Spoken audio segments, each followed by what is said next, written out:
les podcasts Web Girondins. Cédric, déjà, comment vous jugez le début de saison de votre équipe ? Un très bon début de saison sur la toute première partie. Un peu moins bien, on est un peu dans le dur depuis quelques matchs, depuis Poitiers où on doit sortir avec la victoire, on a fait nul. Et puis ces deux défaites contre Dinan, pareil, où on doit gagner, au moins faire nul contre Dinan. Par contre, à Bourges, on s'est un peu perdu et depuis c'est un peu dur, mais par rapport au départ, à l'effectif qu'on a, le budget qu'on a, je suis super content et surtout le jeu qu'on arrive à proposer. Des fois dans des circonstances en plus à domicile qui sont pas toujours faciles avec le terrain, mais c'est quand même un bon début de saison avec un super groupe. Ouais, c'est vrai que vous marquez un peu le pas là depuis quelques matchs avec l'élimination Coupe de France. On peut l'expliquer comment parce que vous aviez fait un très très bon début de saison.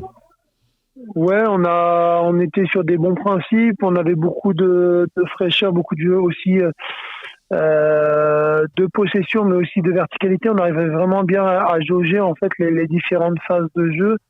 Et on s'est un peu perdu dernièrement à vouloir trop jouer, être pas assez efficace, et ce qui a fait qu'on marque un peu le pas. En coupe, pareil, on s'est fait éliminer au penalty. On n'a pas non plus perdu le match, mais on a pour moi trop joué en bas alors que le jeu le demandait pas. Donc il a fallu cette semaine rajuster un tout petit peu la jauge de quand jouer et quand être un peu plus vertical, mais encore une fois, c'est les difficultés d'un club comme le nôtre où j'ai un effectif restreint avec à peine 20 joueurs, avec beaucoup de jeunes. Voilà, donc ça peut pas être parfait tout le temps. Exactement. Et comment vous pourriez décrire le jeu de votre équipe ? J'ai l'impression que c'est une équipe joueuse, justement. J'avais cette impression-là. C'est une équipe qui est à mon image, j'ai recruté des joueurs déjà qui ont des valeurs humaines qui sont vraiment très bonnes.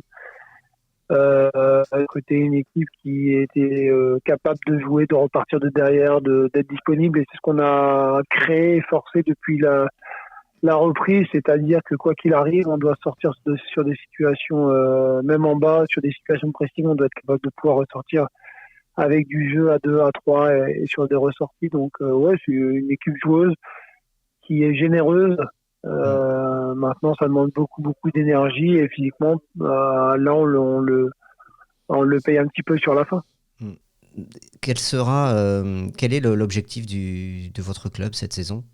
L'objectif est le même chaque année, c'est-à-dire qu'aujourd'hui la N2 elle progresse. Il y a des équipes qui sont de plus en plus fortes, on le voit avec l'arrivée aussi des Girondins de Bordeaux, mais c'est vrai que on a un budget très faible en N2. J'ai que des jeunes joueurs qui viennent souvent de N3. Donc l'objectif c'est de se maintenir. Maintenant, ça fait la 3e année que je suis au club, je connais bien le championnat. Je pense que si on arrive à être un tout petit peu plus régulier, je pense qu'on peut avoir notre carte à jouer dans les 5 premières places. Maintenant, c'est tellement serré ce championnat entre les équipes d'en dessous et les équipes d'en haut. Ça va jouer à pas grand-chose chaque match et c'est la régularité qui va primer. Donc on est ambitieux maintenant, mais modéré parce que je sais très bien que ça peut aller très très vite dans le championnat. C'est votre 3e année en tant que coach numéro 1. Est-ce que ça vous plaît toujours autant, ce métier ? Ça me plaît. Je suis tombé amoureux de ce métier. J'ai voulu, il y a 3 ans, j'étais adjoint. J'ai voulu passer numéro 1 pour tester. Et puis ça me plaît parce que j'adore mettre mes idées en place. J'adore mettre mes valeurs, encore une fois, que j'ai eues et que j'ai en place sur un terrain. Et voilà, les relations humaines, elles sont top à partir du moment où on a un groupe sain, et c'est ce que j'ai un groupe sain, donc voilà, c'est être jugé aussi chaque week-end. Donc non, je suis heureux d'être à ce niveau-là, d'être numéro 1, et je suis ambitieux aussi, j'ai envie d'un jour d'aller plus haut. Ouais, j'ai vu que vous aviez prolongé de 2 ans votre contrat il y a quelques mois, donc vous avez la confiance de votre club. Et justement, comment vous abordez la réception des Girondins de Bordeaux ? C'est une réception qui chamboule pas mal le club parce qu'aujourd'hui il y a déjà au niveau du public, on fait 300 et 500 personnes à chaque match. Là, on va dépasser largement ce seuil, donc il y a toute une organisation à avoir.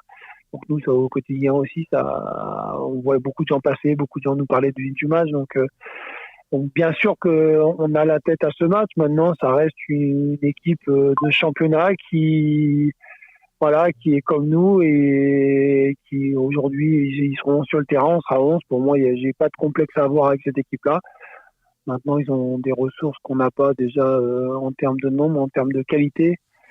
Et donc voilà, et puis des top joueurs. Donc voilà, le but c'est de jouer sur notre valeur. Et puis après, c'est un match de foot avec l'aide des gens qui seront là. Alors on ne sait pas s'ils seront là plus pour nous que pour Bordeaux, mais voilà, le but c'est de donner un joli spectacle et en mettant tout ce qu'on sait faire en pratique sur ce match. Vous savez combien il y aura de spectateurs à peu près, de supporters? Aujourd'hui, il y a eu donc une jauge qui a été mise à 2500 personnes. D'accord, Donc, 2500 combien on va avoir, je ne sais pas. Aujourd'hui, on ne pourra pas. Ce qui est sûr, c'est qu'on ne pourra pas dépasser 2500 personnes. 2500, donc, d'accord. Bon, très bien. Je pensais que c'était plus en fait la capacité du stade, j'avais lu, mais non, la capacité du stade est beaucoup plus. Elle est à plus de 7000, je crois. Oui. Mais en termes de sécurité, en termes d'organisation par rapport aux personnes autour présentes, aujourd'hui, on ne peut pas dépasser ce seuil de 2500. D'accord, très bien. Je vous remercie pour la précision. Est-ce que vous allez mettre en place un plan anti-Andy Carroll? Peut-être. Vous n'allez pas le dire. Non, bah non. Non, mais voilà, on sait que c'est un joueur qui a de la qualité, qui a une importance dans leur jeu, qui est vraiment très influent par rapport aux partenaires, par rapport à ce qu'il dégage. Et en plus, c'est un joueur qui a marqué tout de suite les esprits et qui a des statistiques. Donc, bien sûr, c'est un joueur influent.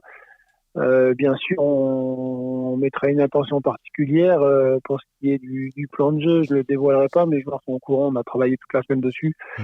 Voilà. Après, un plan de jeu, ça change aussi. C'est-à-dire qu'on met des choses en place, mais parfois, ça ne fonctionne pas. Et au bout de 5 minutes, on est obligé de changer. Donc, bien sûr qu'on va essayer de changer en fonction de nos qualités à nous, de créer des choses, mais on ne va pas non plus modifier tout juste pour un joueur. Mais voilà, on va s'adapter. Moi, je suis quelqu'un qui m'adapte quand même à l'adversaire par rapport à nos qualités. On essaie de mettre en place nos qualités par rapport peut-être au point un peu plus faible de l'adversaire. Donc oui, bien sûr qu'il y aura des plans de mise en place, que ce soit aussi bien offensivement que défensivement. Ça sera quoi la clé du match pour vous? La gestion des centres. Aujourd'hui, sont très performants dans les centres. Quasiment la totalité des buts sont marqués comme ça.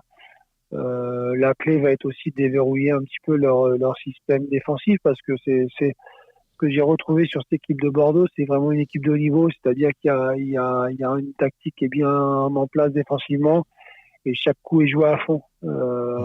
C'est pas défendre pour défendre comme ça, c'est vraiment défendre pour le récupérer et après essayer de faire mal dès qu'on peut. Donc pour moi, c'est vraiment une équipe qui a le profil au moins Ligue 2 entre guillemets dans la façon de jouer. On voit qu'il y a des joueurs qui ont été professionnels et que parfois ils peuvent faire le dos rond pendant 10 minutes, être en place et défendre, il n'y a pas de problème pour eux. Je pense que c'est plus difficile pour une équipe de N2 de faire ça, et eux ils y arrivent très bien. Vous connaissez Bruno Irles, ça vous a surpris de le voir arriver à Bordeaux en National 2? Surpris, oui.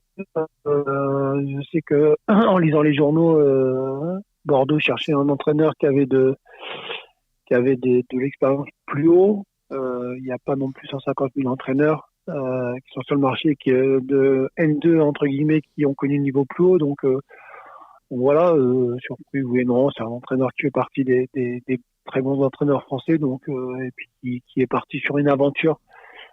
Voilà, donc non, je suis pas plus que surpris que ça. Et puis voilà, puis tant mieux pour les Girondins, tant mieux pour le foot français et pour le championnat de N2 que ce soit lui. Vous avez des absents notables de votre côté ou pas?